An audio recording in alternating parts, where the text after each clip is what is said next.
Keutamaan Masjid Al-Aqsa.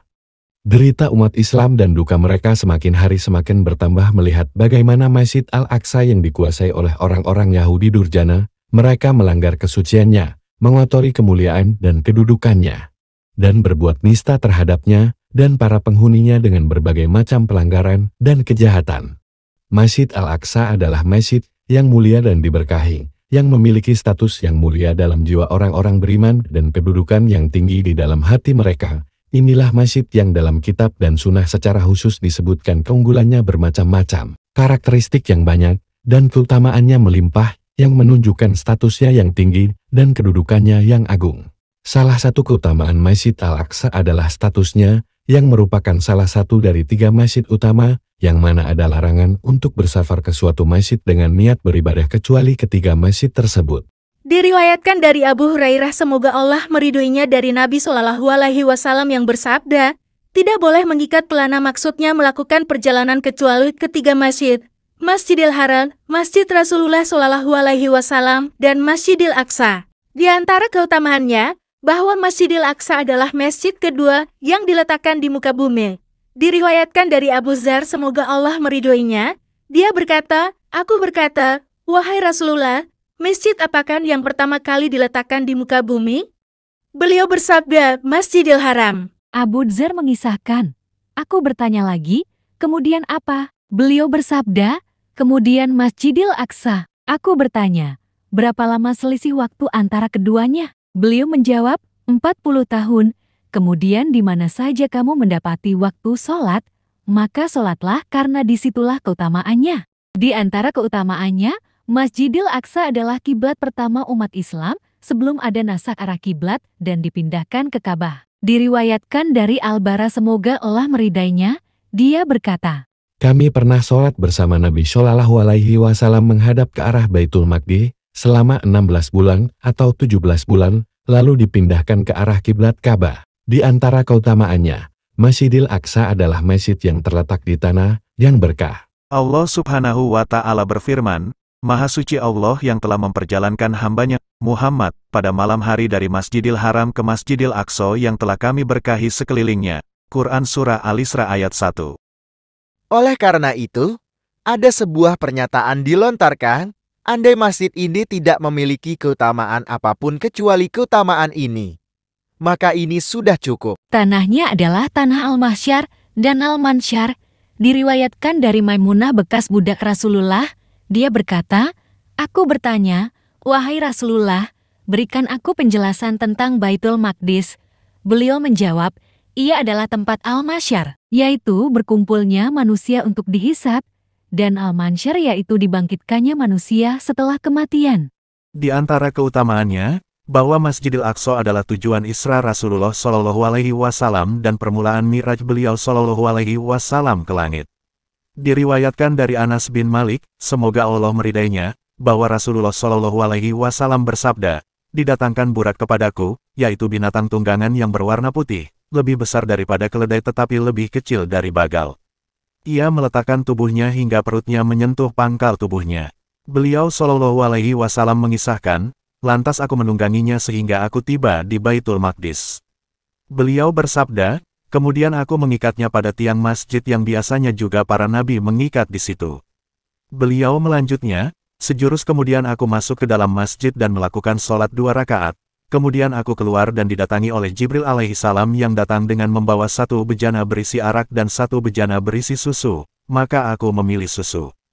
Jibril alaihissalam lantas berkata, engkau telah memilih yang sesuai fitrah, lalu ia membawaku naik menuju langit. Di antara keutamaannya, bahwa sholat di dalamnya akan dilipat gandakan pahalanya. Diriwayatkan Abu Dzar, semoga Allah meridainya, dia berkata, kami saling bertukar pendapat di sisi Rasulullah Shallallahu Alaihi Wasallam tentang mana yang lebih utama, Masjid Rasulullah Shallallahu Alaihi Wasallam atau Baitul Maqdis. Lalu Rasulullah Shallallahu Alaihi Wasallam bersabda, 1 sholat di masjidku ini lebih utama daripada 4 sholat di sana, sungguh itulah sebaik-baik tempat sholat. Sesungguhnya, hampir-hampir tiba masanya di mana seseorang memiliki tanah seukuran kekang kudanya yang dari tempat itu dia bisa melihat Baitul Maqdis tapi itu lebih baik baginya dari dunia seluruhnya, atau lebih baik dari dunia dan segala isinya. Ini adalah salah satu tanda dari tanda-tanda kenabian beliau Shallallahu Alaihi Wasallam, di mana beliau menjelaskan apa yang akan terjadi pada Masjidil Aqsa serta keterikatan hati umat Islam dengannya dan bahwa konspirasi musuh-musuh Islam terhadap Masjidil Aqsa yang semakin menguat akan membuat orang beriman berangan-angan ingin memiliki secuil tempat yang dekat dari Masjidil Aqsa yang mana hal itu akan lebih dicintainya daripada dunia dan seisinya. Di antara keutamaannya juga adalah apa yang disebutkan dalam hadis Abdullah bin Amr bin As, semoga Allah meridainya, dari Nabi Shallallahu Alaihi Wasallam yang bersabda, ketika Nabi Sulaiman bin Daud alaihissalam merampungkan pembangunan Baitul Maqdis, beliau alaihissalam memohon kepada Allah 3 permintaan, 1 keputusan hukum yang sesuai dengan hukumnya, 2 kekuasaan yang tidak layak dimiliki oleh seorang pun setelahnya, 3 dan agar tak seorang pun yang datang ke Masjidil Aqsa dengan niat semata-mata untuk sholat di dalamnya kecuali dihapuskan segala kesalahannya sehingga dia menjadi seperti ketika hari ia dilahirkan oleh ibunya. Nabi Shallallahu Alaihi Wasallam lalu bersabda, adapun permintaannya yang pertama dan kedua telah dikabulkan dan aku berharap semoga yang ketiga juga Allah kabulkan. Tidak samar bagi muslim manapun penderitaan yang dialami oleh kaum muslimin di Palestina, dari rasa sakit, pembunuhan, hingga pengusiran akibat serangan brutal yang bertubi-tubi oleh para penjajah zolim Yahudi.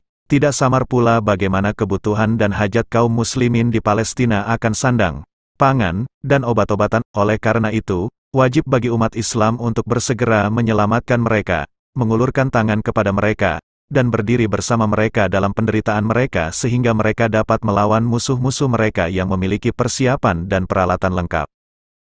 Allah Subhanahu wa Ta'ala akan memberi ganjaran kepada orang beriman atas apa yang Dia berikan untuk saudara-saudaranya dengan balasan di dunia dan ganjaran di akhirat.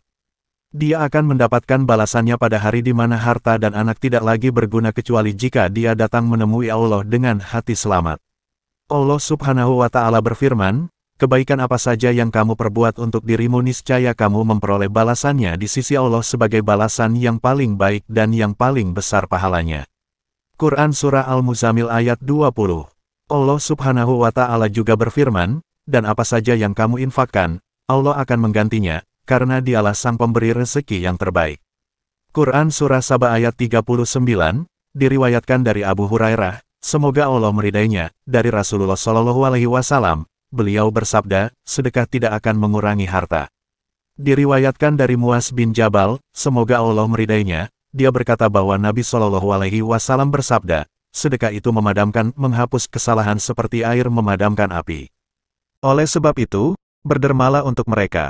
Wahai kaum muslimin, bersimpatilah kepada mereka, agar Allah memberkahi harta kalian, mengganti untuk kalian dengan kebaikan, dan melipat gandakan ganjaran dan pahala kalian. Diriwayatkan dari Abdullah bin Umar, semoga Allah meridhoinya, bahwa Rasulullah Shallallahu Alaihi Wasallam bersabda, barang siapa yang membantu kebutuhan saudaranya, niscaya Allah akan membantu kebutuhannya. Hendaknya kita juga memperbanyak doa untuk mereka agar Allah menutupi kelemahan mereka, menguatkan kekuatan mereka, mengembalikan makar orang-orang zalim ke leher-leher mereka sendiri, menghentikan kekerasan dari orang-orang kafir, karena sesungguhnya Allah lebih dahsyat kekuatannya dan lebih keras siksaannya, dan mensucikan Masjidil Aqsa dari tangan-tangan orang zolim yang melampaui batas dan para penjajah yang membangkang. Sesungguhnya Dia Subhanahu wa Ta'ala Maha mendengar dan menjawab doa.